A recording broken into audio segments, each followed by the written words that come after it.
With any successful video game franchise, Hollywood likes to capitalize on it and adapt it into a movie. In Mortal Kombat's case, we have 5 total movies based around the arcade fighter. With the release of Battle for the Realms and Mortal Kombat 2021 being the most streamed movie of the year, we're going to rank all 5 Mortal Kombat movies from the worst to the best.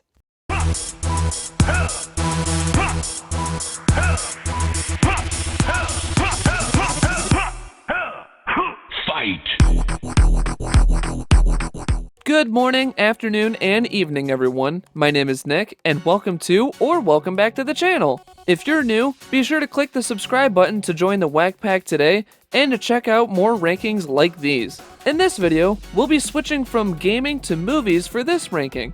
The Mortal Kombat movies are near and dear for many fans and are pretty tied to my childhood. Although I am a fan of these games, I will try to look at these as movies as well, and to provide more of a critiquing edge. For those who don't know me personally, I am a film lover and I took several film courses during my time at Central Michigan University. I'll be treating these reviews as someone as a fan of the games and as someone who is a movie person. Here is how each one of these will be ranked, based on entertainment value, how well the movie is paced, how much it succeeds at what it's trying to do, how well it recreates its own story or adapts beats from its original source material, and most important, the finishers and the combat. Alright, with the rules established, grab yourself some popcorn, take a seat on your couch, and load up your streaming service as we're going to take a look at all 5 of the Mortal Kombat movies from the worst to the best. Number 5.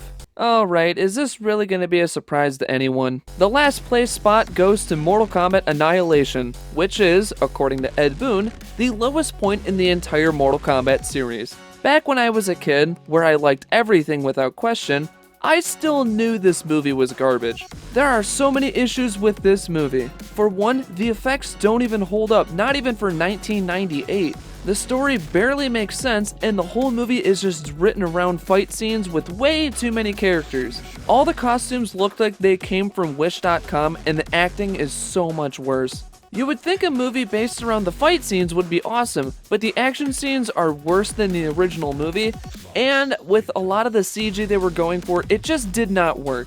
It also doesn't help that only 2 of the cast members from the original Mortal Kombat film returned, those being Robin Shou and Talisa Soto. The rest of the cast, or recasts, are downgrades from the original, being replaced by American gladiators instead. If I do have to state any positives, I would say the fight between Scorpion and Sub-Zero was okay, but it was short-lived and not a great fight overall. Other than that, if it weren't for that fight or for some unintentionally hilarious moments, this may be one of the worst movies I have ever seen. As a Mortal Kombat fan and a film fan, I cannot recommend it. And no, the Rotten Tomatoes score is not lying about this one. This movie can be described by one of Johnny Cage's lines from this movie. This is not good. Number 4.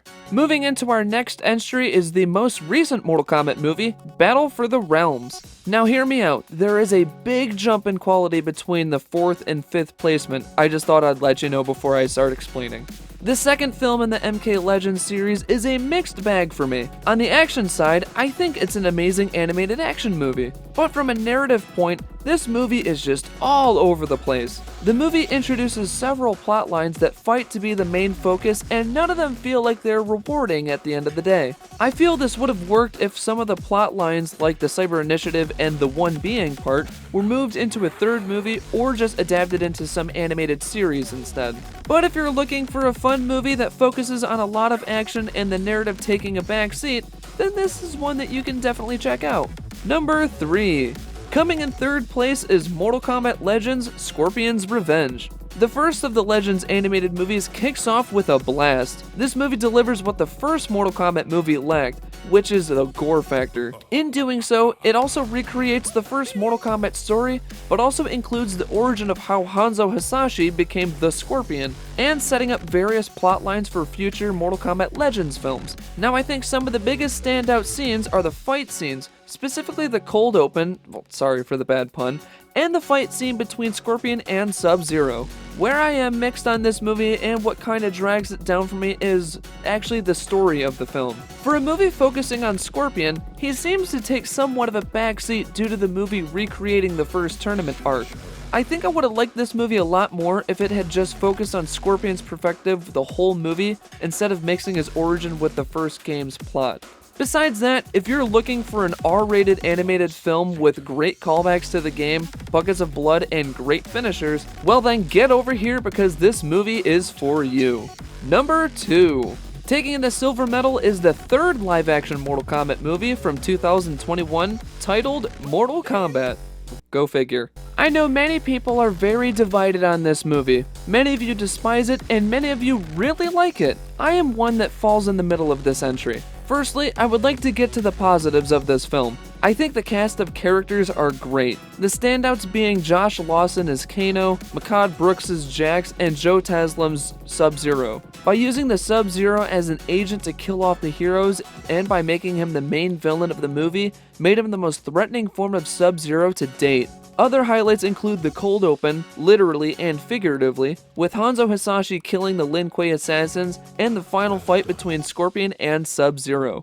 Also, these fatalities are some of the goriest kills I've ever seen in any live-action movie. They are amazing references to their source material. As I stated many positives, it isn't all great. Not all of the jokes do land for me, and I feel the movie slows down for the first half. If the movie matched the same tone and energy as the cold open, I would have placed this a bit higher. Also, for a movie mentioning a lot about the tournament only to have it not take place at the tournament was a bit strange. I understand this movie is going for a trilogy, but that's just odd in my opinion. Also, some of the iconic characters felt off or just seemed like they were background noise. Scorpion only appears in the very beginning and the very end of the movie, and Liu Kang seems too humble and lacks the personality. Lastly, I think Cole Young could have been better used. I do think including a new character to serve as the audience was a good idea. I just think he wasn't written well at his full potential. I would really like to see what they do with him in the second Mortal Kombat movie. Overall, this is a bloody good time for martial arts fans and casual viewers. I could see some MK fans either liking it or not liking it, but I recommend giving it a watch no matter what. Number 1. Taking the gold medal of Mortal Kombat movies is the original Mortal Kombat movie from 1995. I feel many saw this coming a mile away, but this one was a close call for me. I think the last live-action Mortal Kombat movie does some things better than this one, but I think this one does more better things than the recent one, so let me explain. First off, this movie was the first to really adapt the game and nailed it. The fight scenes feel right out of a martial arts movie with a great cast to accompany it. The standouts being Robin Shu's Liu Kang, Bridget Wilson's Sonya Blade, Lyndon Ashby's Johnny Cage, Trevor Goddard's Kano, and the best of all of them is Kari Hiroyuki Tagawa's Shang Tsung. The cast is phenomenal and they are really doing their best with this movie. As a matter of fact, this movie helped implement how the video game characters would be portrayed. The fight scenes and the score are absolute cheese and it is still a fun watch to this day. However, some things do keep this from being a great movie. First off, this movie is a product of its time and some effects have not aged the best. Reptile looks really janky when you first see him, and the Goro puppet, although impressive, is a bit stiff. Also, the story doesn't make a whole lot of sense, and the rules of the tournament are a bit messy and can get convoluted. The screenplay is not great, but this is a fun popcorn flick. Or as Sean Chandler would say, a perfect Taco Bell movie. If you're looking for a fun video game adaptation film with loads of fun and memorable moments, then I can say I can recommend this to anyone. Be sure to give it a watch. And there you have my ranking for all Mortal Kombat movies ranked from worst to best. How do you rank each of these movies and what are your rankings? Be sure to put your list in the comment section down below. While you're down here, let's just respect each other's rankings. My list isn't the definitive list, it's just my ranking, and I would like to know yours down below. Some may be confused why I didn't include stuff like the animated short The Journey Begins or Mortal Kombat Legacy.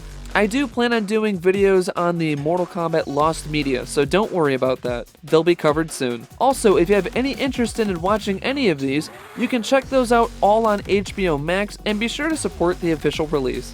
If you haven't already, be sure to like this video, leave a comment, and subscribe to join the Whack Pack today. Check into the community tab to see the teases and announcements for the next character finisher ranking. As always, thank you very much for tuning into this video. My name is Nick, and remember to have an amazing day.